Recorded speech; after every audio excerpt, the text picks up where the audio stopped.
Welcome to my channel.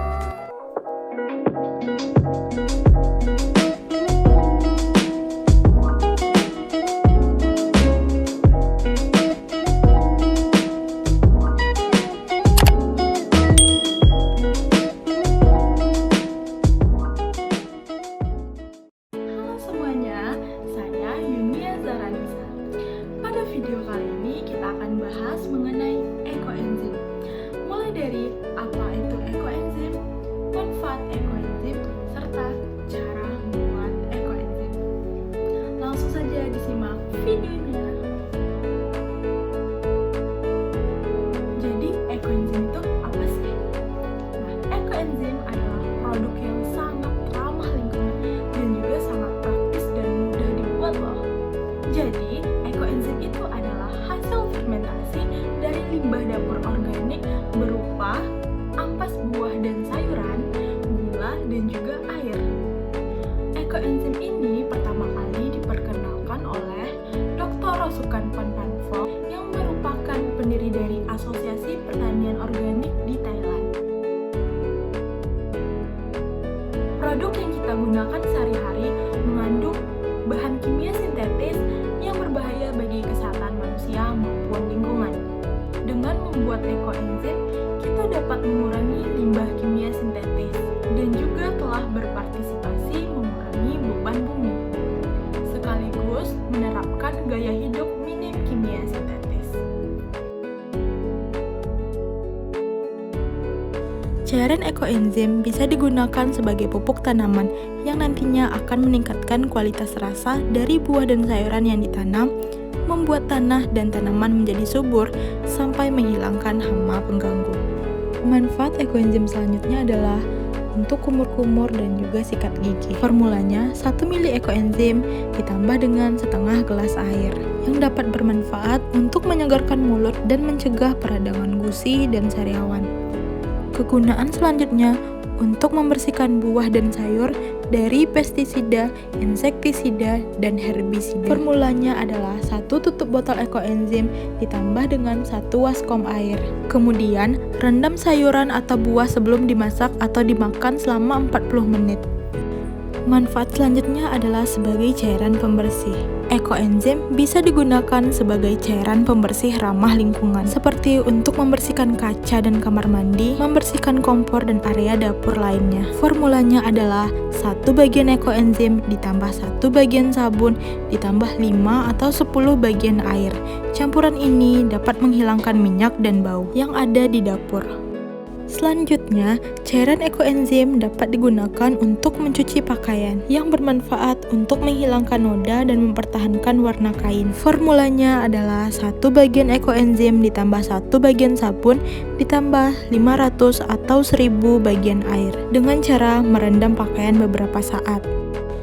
Selanjutnya, ekoenzim dapat digunakan untuk membersihkan hewan peliharaan dengan tujuan untuk menghilangkan bau badan hewan peliharaan, mengurangi pertumbuhan parasit, menghilangkan penyakit kulit pada hewan peliharaan Anda seperti kucing, anjing, kelinci, dan lain sebagainya. Formulanya 1 bagian ekoenzim ditambah 5 sampai dengan 10 bagian air. Selain itu, cairan ekoenzim dapat digunakan sebagai disinfektan dan pengusir hama karena serangga seperti kecoa, semut, lalat, dan nyamuk tidak suka dengan cairan ini. Caranya, cukup semprotkan 15 mili ekoenzim yang telah dicampur dengan 500 mili air ke tempat-tempat yang terdapat serangga tersebut.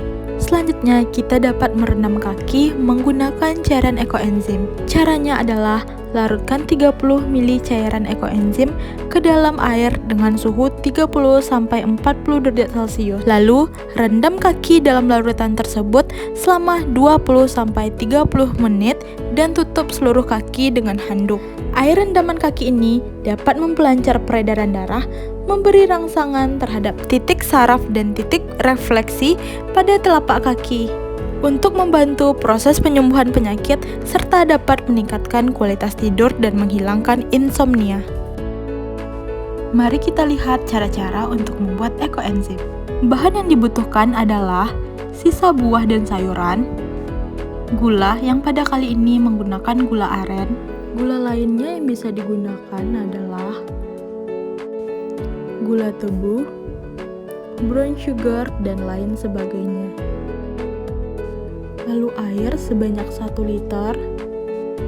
Gunakan perbandingan sisa buah dan sayur.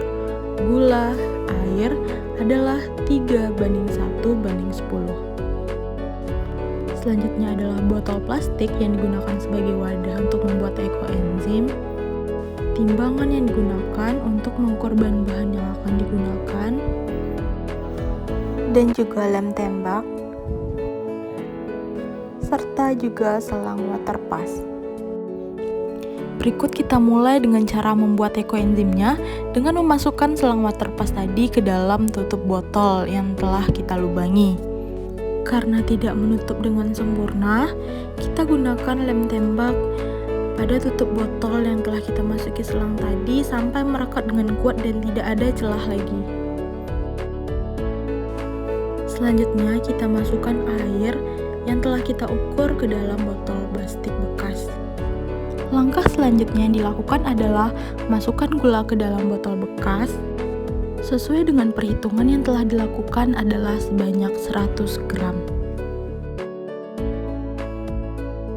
Selanjutnya, kita masukkan kulit buah yang telah kita potong agar lebih mudah untuk dimasukkan ke dalam botol plastik. Kulit buah dan sayur yang saya gunakan untuk membuat ekoenzim pada kali ini adalah sebanyak 300 gram. Lanjutkan untuk memasukkan semua kulit buah dan sayur sampai semuanya telah selesai. Langkah selanjutnya adalah tutup botol plastik yang telah dicampurkan semua bahan ekoenzim di dalamnya dengan tutup botol yang telah dipasangkan selang waterpass ke dalam botol plastik yang berisi air.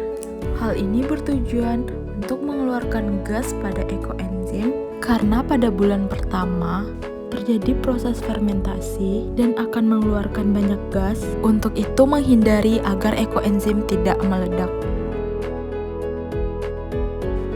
Pada minggu pertama ini, terlihat banyak gelembung gas pada ekoenzim yang berarti telah terjadi proses fermentasi pada ekoenzim tersebut. Oleh karena itu, kita harus membuka ekoenzim setiap harinya untuk mengeluarkan gas tersebut. Pada minggu kedua, terlihat masih banyak gelembung gas pada ekoenzim. Selain untuk membuka botol setiap hari, kita dianjurkan juga untuk mengaduk dan memutarbalikkan botol tersebut. Pada minggu ketiga ini masih terlihat banyak sekali gelembung gas. Di video terlihat pada saat membuka ekoenzim terdapat gelembung gas yang naik ke atas. Itulah mengapa tutup ekoenzim tersebut harus dibuka setiap harinya selama 1 bulan. Pada bulan kedua ini sudah terlihat gula, sampah sayuran dan buah mengendap ke bawah. Ekoenzim pada video tersebut juga terlihat sudah tidak mengeluarkan gas lagi. Pada bulan ketiga ini telah mendekati masa panen ekoenzim karena fermentasi berlangsung selama 3 bulan untuk daerah tropis dan 6 bulan untuk daerah subtropis.